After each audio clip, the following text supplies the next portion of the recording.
E.T. phone home. Hey, I'm Father Mark Mary with the Franciscan Friars of the Renewal, and this is Ascension Presents. Let's talk about aliens. People like to talk about aliens, and there's been some recent conversations, so people have asked me about them. So I am just gonna put some of my thoughts onto this video. This world and this day, of the things that we know exist, are good ways for us to use our time and our resources and our intelligence. And so it's kind of like, yeah, hey, like when we get that right, and we're all doing really great there, then if we want to sort of have some fun conversation about stuff that's out there, like, okay, go for it. I don't think aliens exist. Is there space for people to be interested and investigate aliens?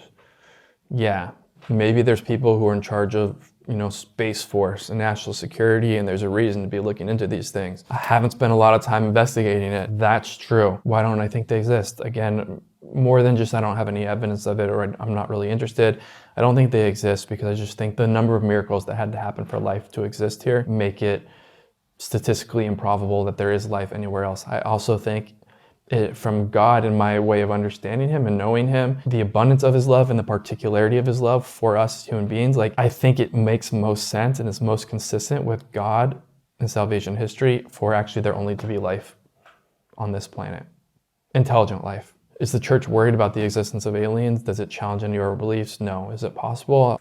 I guess so. Is it likely? Probably not. Jesus says like, hey, don't worry about tomorrow. Life's got enough things to be worried about today. That's kind of my approach. I'm like, you know what? Like, don't worry about life on other planets because this planet and the life on this planet has enough things to keep us worried and for us to give our entire lives to. I need to pray. I need to love my brother. I need to take care of the poor. I need to serve my neighbors. I have enough to worry about and enough to use my time and resources to serving the things that I know exist, the people that I know exist.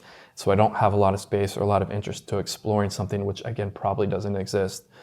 And even if it does exist, I don't see it having any real effect on my life. That being said, and I actually mean this, that being said, is there place for people to explore it and for this to be part of the exploration of God and his plan and his heart and his creation? And is this, for some people studying and looking into this, is it a possibility for them to come to a deeper understanding and appreciation for God and his creation?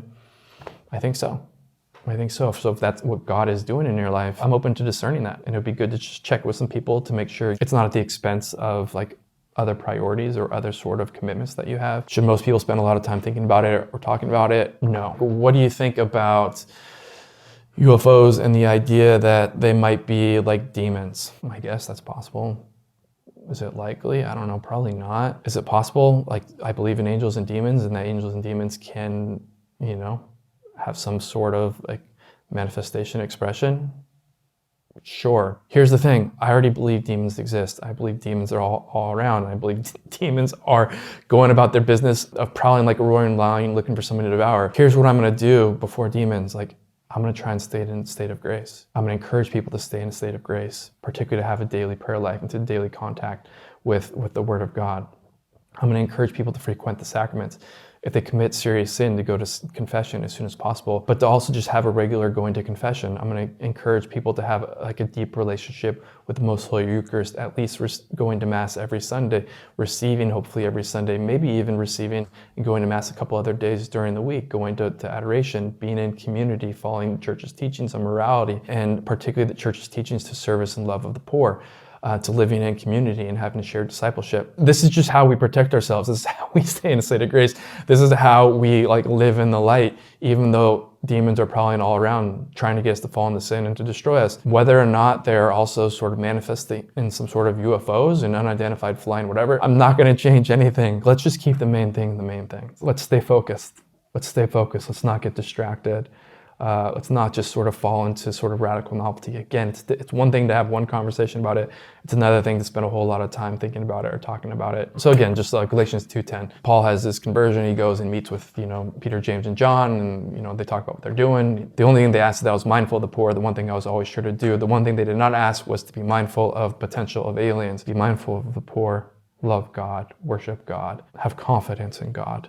Don't freak out about other stuff. Let's keep it simple. Let's stay focused. Let's love God. Let him love us.